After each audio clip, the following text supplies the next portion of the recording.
Good morning. Hey friends, welcome to Sugar Melts. So I've got a great gift box here that I put together. I love this box. This is a good size box. It's more than 5 inches all the way around. So it's really gonna hold a nice size gift in here. You know, a lot of the boxes we do with paper really end up being kind of small. And this is such a nice size gift, and using the right paper that you really love, you can tie it all together so that the box is also really a part of the gift itself. I've done this 2 ways here. So on this first one here, I just used 8.5 by 11 cardstock. So it's nice and sturdy, you know, with that heavier cardstock. And my other box, I wanted more of a pattern. And so I used 2 matching 12 by 12 that I cut down, and then a coordinating piece for the lid. Most 12 by 12 packs may have 2 matching sheets of each design, but I can't say as I recall seeing one that had 3 pages that were the same design. So, but using another coordinating sheet for the lid, and it really all comes together very nicely. So you can do this a couple ways. You can use 8.5 by 11, and then you could use other coordinating paper to cut panels if you wanted to decorate this. That would be fine. I've got a different shape that I used earlier, and to show you what that would look like. So this was a different style I was working on, but you can see I cut pieces from 12 by 12 and glued them down on all the panels. So that's an option for this 5 by 5 box. Or you can use 12 by 12 and just trim it down to 2 sheets that would be 8.5 by 11, and 1 sheet that's 8.5 by 8.5. That's all we're gonna have to do to make these 2 boxes. Whoa. Okay, so I'm gonna set these aside and let's get into it.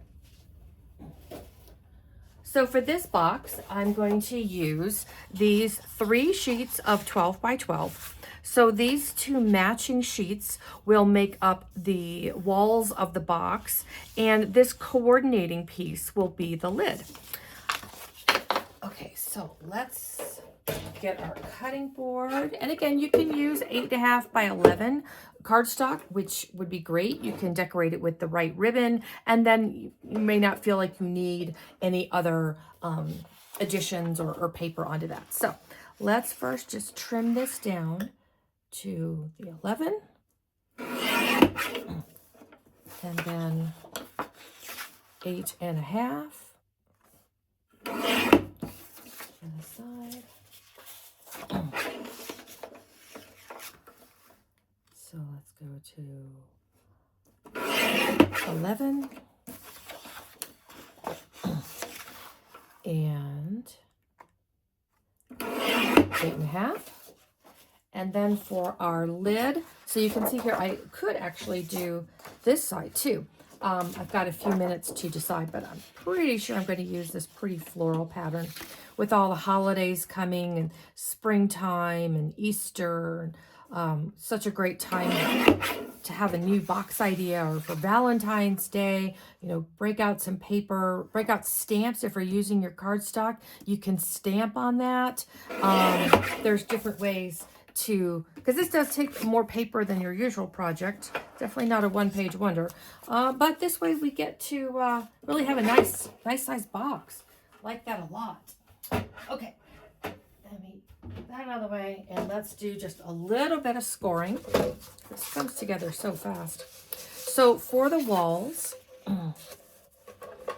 we're just going to score, so put it long ways, the 11-inch against the top bar, and then score at 5.25, 5.25. And if you're using your pretty papers that aren't as thick as the cardstock, just be real careful when you first push that stylus down so that you don't tear it. You can always go back and do it a couple more times, but this paper can break. So then we turn it to the 8.5, and we're going to score again at 5.25. Okay. So super easy. So just 5 1/4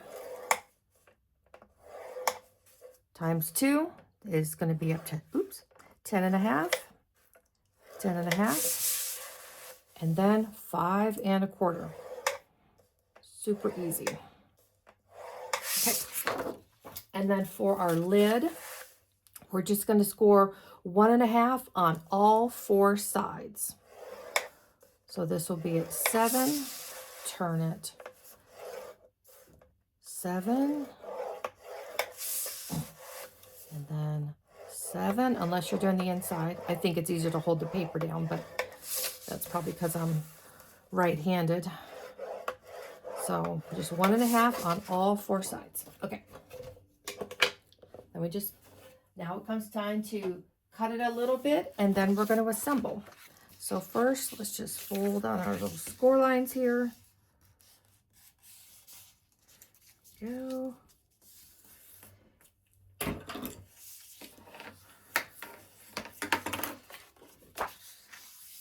Go.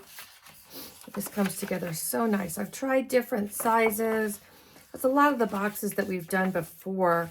They end up being, I mean, they're fine for a pair of earrings, but if you've got a gift of any substantial size, they're not really gonna be large enough for that. So I'm pretty happy with this. The other thing I like about this is it's a great way to use up cardstock. Many of us have a lot of 8 1/2 by 11 paper, but we don't use that for a lot of projects except make cards. But I don't make cards as much as I used to. And for a lot of journals, I'm using the 12 by 12 paper. So this is a great way to use that. The other thing I really like about this is that you can use directional paper. And the way this is going to come together, you'll see, even if you've got images on there, very little. The only thing that will ever end up upside down is one panel of the lid. So that's probably wouldn't even be noticeable. But the rest of the entire project is always going to be right side up. You can also use your single-sided paper, which is really a nice way to use that paper. Because so many projects look like you're either using double-sided or you've got to cover up your single-sided, and it's not going to be that way with these projects. Okay, so we can assemble the box first. So flipping it over, this is going to be the outside of the box. Get your scissors. And the first thing I'm going to do is on the bottom. So these are the walls, and then the smaller boxes are going to be the bottom of the box. So we're just going to cut right up that score line, okay? Right up to where that other fold line is, okay? And then over here where that 1/2 inch is, we're going to cut off that smallest box here. We're just going to get rid of that completely. So just get rid of that if you're following along. Okay, same thing here. We're just going to cut on the bottom half where it's only about 3 inches, and then cut this small box completely off. Okay. So now what I want to do is I want to clean up this a little bit, just so that when we put it together, no edges kind of peek off the top. And what we call that is mitering. So we're just going to trim down these edges. Just take a sliver off. Do you see how I did that? Just a small sliver where that score line was. And so it can be a little thicker. And so let's just get this, kind of fold this up, get it out of the way. And we can just trim off just the slightest little piece, but it makes such a difference when we're folding and gluing. So you can see there the score line just makes it a little bit thicker, and I just don't want it to interfere with how pretty this is when it comes together. So then we fold that up, and let's just trim this one down. Doesn't have to be a lot. I mean, we're talking like a 1/16 of an inch, just up to that crease. And then let's do it again here. And it really helps it to look more finished, more professional, because nothing is protruding. Let's do the same thing on this piece. We'll just kind of cut those in just a little bit. Okay. Pull that back. And then we can just trim this out of the way. Just a little bit. So here we go. Yeah, I've tried different sizes, and I like this one so much because the measurements are just so easy to remember. And you can use I love being able to use single-sided paper, and I love my directional paper when you can have a little image on there and it shows. So that's a really nice feature of this design. I haven't seen anybody else do it this way, but that's not to say somebody hasn't. Somebody probably has, but I don't know who that is. So this is what I was working on this morning. So now take the side that's going to be on the outside that will be visible, and along that 1/2-inch panel we're going to put a small strand of of tear tape. Okay, so just get out your tear tape. There we go. And just line this up here. You can use glue, regular glue, if you want to. You just have to hold it down obviously longer when we're assembling, but if you don't have tear tape, that is fine, whatever your preference is. So you don't want to use your fattest tear tape because the glue can get on the outside of that fold and could interfere with anything that's inside the box later if that glue is there. So what we're going to do now is line these up. Okay. I'm going to take off the cover of this tear tape. And you know how tear tape is. You get one chance to get it right.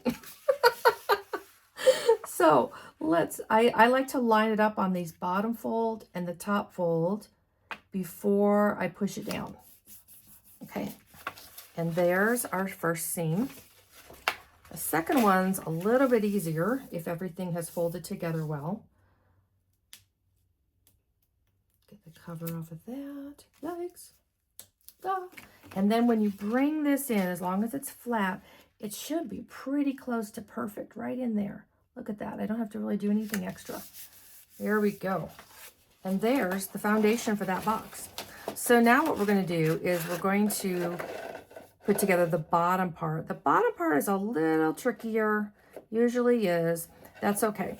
So if you have, you look at your paper, decide if there's any difference between them and one that you really want to be on the outside that's visible. So if there's a little blemish or a mark there, feel free to, just change it around, figure out which one looks best, and have that on your outside, okay? And then I'm just going to do a little piece of tear tape here. And this part, we got to be really careful. Okay, so I'm going to push that right to the middle. This is always the trickiest part. There we go. You can use, this is really probably maybe a good spot to use your regular glue, just because it's kind of in the middle of the air. Now on the inside, it doesn't take as much because we're not going to be lifting the box apart. So here I do use liquid glue. I've been pretty happy with the results of this. I just squirt a bead in there, push that down, and that has time then to dry.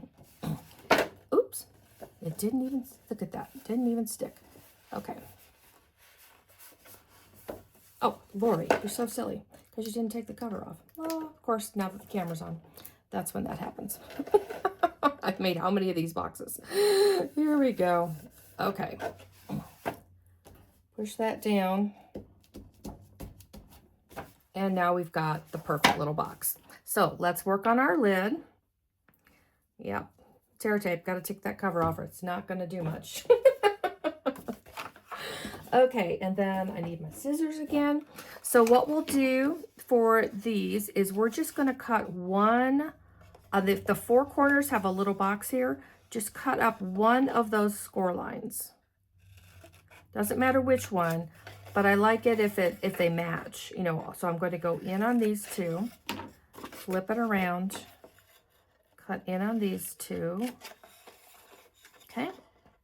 And then opposite of where that cut is, so on this outside one, I'm gonna do the same thing of trimming it back just a little bit so that nothing peeps out when I secure this. Just a little bit on all four corners. Doesn't have to be much. Oops, there we go. Get those scraps away. Okay, and with the side that you want to be showing, facing up, get your tear tape again. Actually, this one's running low. I'm going to put one little piece on all four corners. So I take this is just how I always do it, take one off and tear it into 4 pieces, but whatever works. And again, you can use liquid glue. It's just going to be a little slower. That's fine. And if your piece is a little big, no worries. Just put it on a piece that maybe needs a little more love. There we go. Okay, so now we're going to put these together. So I take my first corner here, tear it off, and then I like to push that edge down into the crease before I bring up the outside panel. And then, see, you don't see any of that other edge because we trimmed it down. And so that just makes it nice and flush all the way around the lid. So take that off. See how I push that down into the fold, bring up the side, and it's perfect. Every single time, it's perfect. So that's how I do it. Okay, almost done. Can you believe how quickly this little box came together? I mean, this is just perfect for when you're wrapping a gift, kind of a last minute thing. Boy, this comes together so pretty. So fast. Okay, let's do this last one. Okay. Perfect. And then, because this is just a 1/4 of an inch larger, the box is 5 1/4 by 5 1/4 by 5 1/4, and the lid is 5 1/2 by 5 1/2. So it fits perfectly every single time. No pushing too hard or crumping too hard or tearing the paper. It just goes on easily. And there's still room if you wanted to put a bow on this. But my gosh, I just love how quickly this box comes together. So I hope you enjoyed today's project, and we'll see you soon.